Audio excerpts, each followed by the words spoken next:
బస్సుల విషయం తీసుకోండి. ఈరోజు 16 రకాల బస్సులు మన ఆంధ్రప్రదేశ్లో తిరుగుతున్నాయి. అధికారంలోకి వచ్చే ముందు యాడ్లో ఏం చెప్పారండి? ప్రతి బస్సులో కూడా మహిళ రాష్ట్రం అంతా కూడా తిరిగి దానికి ఫ్రీగా మేము అవకాశం ఇస్తాం, ఎవరైనా టికెట్ అడిగితే నా ఫోటో చూపించండి అన్నాడు. ఈ రోజు 14 నెలల తర్వాత ముక్కి మూలిగి ఫ్రీ బస్ ని ఓపెన్ చేశాము అన్నారు. ఎన్ని బస్సులకి ఇచ్చారండి? కేవలం 5 బస్సులకి ఇచ్చారు. ఆ 5 బస్సుల్లో కూడా లోకల్ గానే తిరగాలంట, ఎక్కడ వాళ్ళు అక్కడే తిరగాలంట, కానీ ఎక్కడికి వెళ్లకూడదు అని చెప్పి చంద్రబాబు నాయుడు ప్రభుత్వం కోతల ప్రభుత్వాన్ని మరోసారి నిరూపించుకుంది. ఎందుకంటే మీరందరూ యాడ్స్ చూస్తుంటారు. తిరుమల, విజయవాడ, అన్నవరం, అలాగే సింహాచలం, శ్రీశైలం ఇలా పుణ్యక్షేత్రాలకు అన్నిటికీ కూడా మహిళలు ఫ్రీగా బస్సులో తిరగచ్చు అని యాడ్స్ ఇచ్చారు. అంటే భగవంతుల పేరు చెప్పి ఓట్లు దండుకొని ఈరోజు భగవంతుల్ని కూడా మోసం చేసే పరిస్థితికి చంద్రబాబు నాయుడు కూటమి ప్రభుత్వం రావటం. జగన్ గారి ప్రభుత్వ హయాంలో అసలు ఆర్టీసీ బస్సులకి బ్రేకులు ఫెయిల్యూర్ అయిపోయినాయి. ఆ బస్సులకి బ్రేకులు పెట్టలే, కనీసం చక్రాలకు గ్రీజులు పెట్టలే. ఈయన అన్నమయ్య డ్యామ్కి గ్రీజే పెట్టలేదు. ఈయన రాష్ట్రాన్ని పరిపాలిస్తాడా? ఈయన ప్రవేశపెట్టిన పథకాలను విమర్శిస్తారు. అసలు విమర్శించే అంత హక్కు అసలు ఆ పార్టీకి ఉందా? డబ్బులు పంచితే సరిపోద్దా?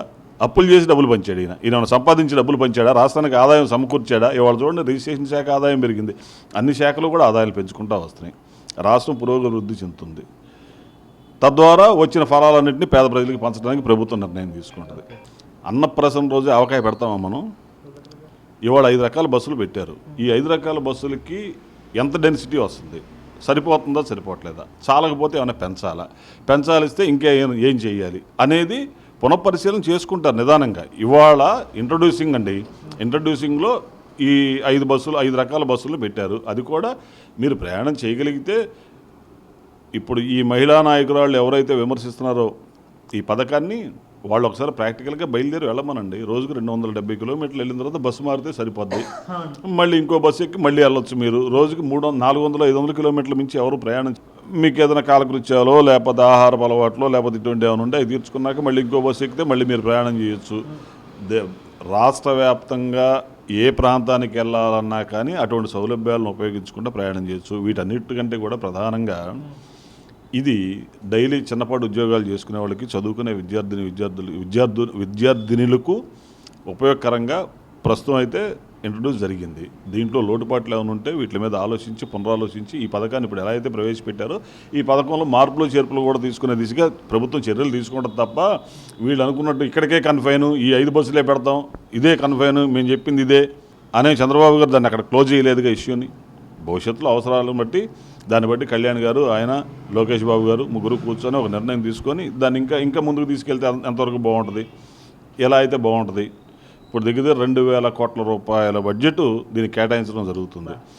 అంతే తప్ప ప్రజలకు ఏం చేస్తున్న దాంట్లో మంచి అంతా చెడంతా ఆ విశ్లేషణ చేసి ఆ విశ్లేషణ ప్రకారం దాంట్లో మంచి చెడుని గ్రహించగలిగే శక్తి కానీ, సామర్థ్యం కానీ, అటువంటి క్వాలిటీస్ కానీ ఆ పార్టీలో ఉన్న లీడర్స్లో 1% మందికి కూడా లేదు. అంతా కూడా పనికిమాలిన నాయకులే, సింపుల్గా చెప్పాలంటే. ఇటువంటి వెధవ ప్రభుత్వాలు వస్తే ఆ మహిళల్ని ఇంకా దిగజారుస్తారు తప్ప వీళ్ళు ఉద్ధరించి సచ్చేది ఏమి ఉండదు. ఇక్కడ సంక్షేమం కాదండి ప్రభుత్వం అంటే రెండు పాలసీలు రన్ అవుతుంటాయి, 2 కళ్ళు ఇవి, జోడు గుర్రాలు. సంక్షేమం, అభివృద్ధి. అప్పులు చేసి సంక్షేమం చేస్తే, ఇప్పుడు నా కుటుంబంలో నేను అప్పులు చేసి నా పిల్లలకి కార్లు కొనిచ్చేసానండి, ఉపయోగం ఏంటి? ఎంతకాలం తిరుగుతారు ఆ కార్ల మీద? నేను సంపాదించగలిగి ఆ సంపాదనను పంచితే ఉపయోగం తప్ప, ఆ సంపాదన ద్వారా పిల్లలకు సకల సౌఖ్యాలు కలిగిస్తే అవి నిలబడతాయి తప్ప, అది కుటుంబ వ్యవస్థ అయినా రాష్ట్ర వ్యవస్థ అయినా ఏదైనా కానీ ఆర్థిక వ్యవస్థలో ఇది ఒక ఫండమెంటల్ ప్రిన్సిపల్ ఇది. అదేవిధంగా బాబు గారు దీపం పథకం 1లో తీసుకొచ్చి మహిళలు కట్టెల పొయ్యిలతో ఇబ్బంది పడుతుంటే ఆ రోజు గ్యాస్ సిలిండర్ల పథకం తీసుకొచ్చారు. ఈరోజు 3 ఉచిత గ్యాస్ సిలిండర్లని పథకం పెట్టారు.